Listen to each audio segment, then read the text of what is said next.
요한복음 19장 12절로 13절 말씀 봉독합니다. 요한복음 19장 12절 13절 말씀입니다. 같이 봉독합니다. 이러함으로 빌라도가 예수를 놓으려고 힘썼으나 유대인들이 소리질러 이르되 이 사람을 놓으면 가이사의 충신이 아니니이다. 무릇 자기를 왕이라 하는 자는 가이사를 반역하는 것이니이다. 빌라도가 이 말을 듣고 예수를 끌고 가서 돌간 뜰에 있는 재판석에 앉았더라. 아멘. 아멘. 오늘 말씀은 예수님의 말씀을 들은 빌라도가 예수님을 사면하려고 노력하는 것을 내용으로 하고 있습니다. 빌라도가 예수님을 사면하려고 결심했습니다. 12절 전반부입니다. 이러함으로 빌라도가 예수를 놓으려 힘썼다 했습니다. 이러함으로 라고 이렇게 말씀을 시작하고 있습니다. 이 말씀은 빌라도의 행동이 앞에서 주님께서 하신 말씀에서 출발한 것이라는 것을 말합니다. 즉 예수님의 말씀을 듣고 이 빌라도가 마음에 느끼는 바가 있어서 예수님을 놓으려고 힘쓰게 되었다는 것입니다. 그게 바로 이러함으로 빌라도가 힘썼다 이렇게 말씀을 기록한 그런 이유입니다. 빌라도가 힘썼다고 했습니다. 힘쓰다는 말은 열망하다, 강하게 추구하다 이런 뜻입니다. 그러니까 빌라도가 예수님을 놓으려고 하는 것을 굉장히 의지적인 노력, 의지적 결심을 하고 나름대로 강하게 추구를 했던 것입니다. 이 말은 능동적인 동사입니다. 빌라도가 의도적으로 행동하는 것을 말합니다. 누가 시켜서가 아니고 자기 마음에 결심해가지고 예수님을 사면해야겠구나 라고 생각을 한 것이죠. 그리고 그것을 행동으로 옮기려고 했습니다. 빌라도의 마음에서 예수님을 사면해야 한다는 강한 마음이 솟아났음을 알 수 있습니다. 예수님과의 대화를 통해서 빌라도의 마음에 변화가 일어난 것을 볼 수 있습니다. 예수님은 말씀을 통해서 빌라도의 마음을 도전하신 것입니다. 그래서 몇 번 대화를 했는데 빌라도가 이분은 죄가 없구나. 그래서 내가 이분을 사면을 해야겠다. 이런 마음을 가지게 된 것이죠. 두 번째로 빌라도가 유대인들의 저항에 부딪혔습니다. 12절 후반부입니다. 유대인들이 이러한 빌라도의 결심에 저항했습니다. 유대인들은 빌라도가 가이사를 반역하는 것이라고 아우성을 쳤습니다. 예수님을 놓으면 가이사의 충신이 아니다 라고 했습니다.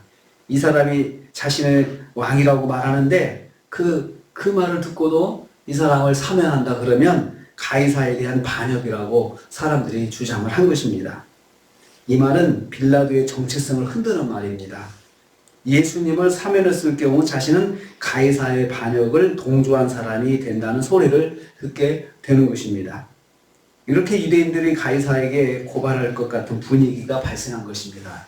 당신이 놓으면 우리가 이것을 고발할 거야 라고 하는 그런 분위기를 만든 것입니다.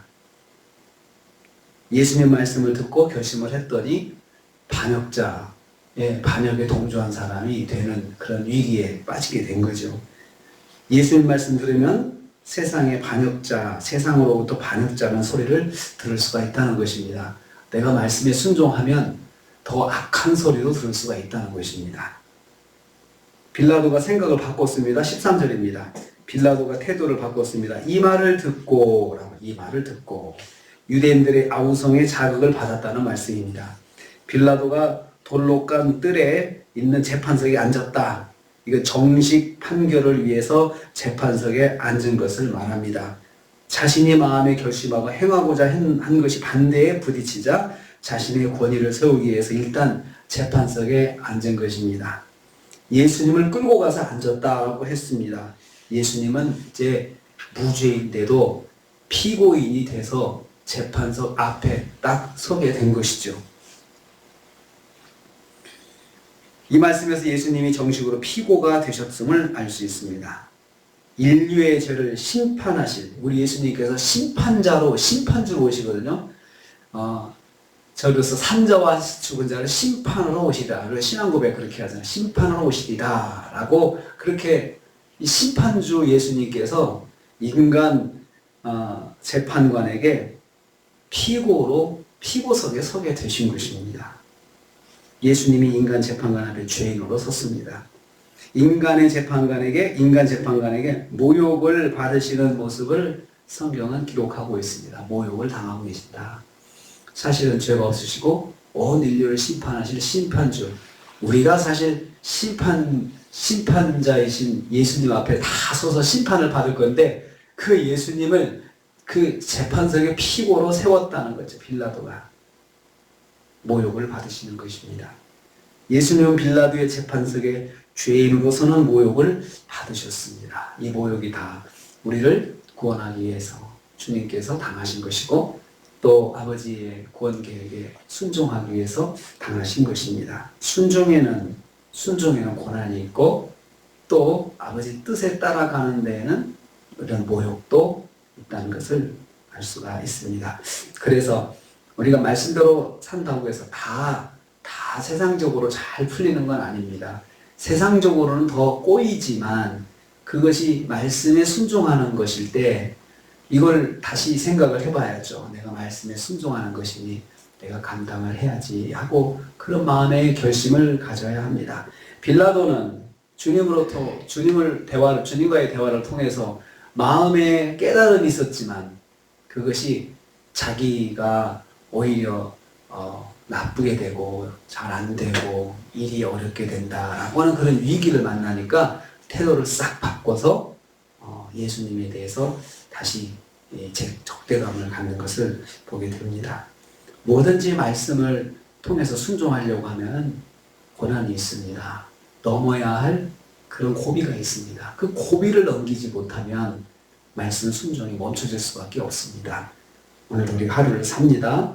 주님과 대화를 통해서 또 말씀을 통해서 깨달은 주님의 뜻은 위기가 생기는데 그것을 꼭 감당을 해야 됩니다. 그리고 또 도전이 올 때 이것이 바로 주님의 뜻인가 다시 한번 기도하시면서 결심을 하시면 그것을 꼭 붙잡고 감당을 해야 합니다. 말씀대로 순종한다고 해서 꼭 좋은 일만 있는 것은 아니고 그렇다고 해서 꼭 나쁜 일만 있는 것은 아닙니다. 때로는 어려운 일도 있을 수가 있지만 대부분의 경우는 주님께서 순종하려고 하는 자에게 복을 주시는 것입니다. 그래서 주님께서 끝까지 십자가의 길을 가시는 것처럼 우리도 주님 말씀에 순종하는 길을 따라가시는 하루가 되시기를 주님의 이름으로 축복합니다. 주님 감사합니다. 빌라도가 결심한 것 잘했는데 반대에 부딪히고 자기 정치적인 위치가 흔들리니까 태도와 생각을 바꾸는 것을 보았습니다. 말씀대로 주님께서 인도하시는 대로 순종하려고 할 때 반대에 부딪히면 이것이 위기가 되는데 이것을 넘어갈 줄 알아야 된다 말씀하셨습니다. 아버지 하나님, 오늘 하루도 저희들이 말씀 붙잡고 살려고 합니다. 말씀 붙잡으려고 하는데 뭔가 반대에 부딪히면 그것을 두려워서 멈추는 것이 아니고 다시 기도하고 붙잡는 저희들 되게 하여 주시옵소서. 오늘 하루도 저희들 붙잡아 주셔서 출입을 지켜주시고 또 건강하게 하셔서 오늘 하루도 말씀 안에 승리하게 하여 주시옵소서. 예수님 이름으로 기도하옵나이다. 아멘.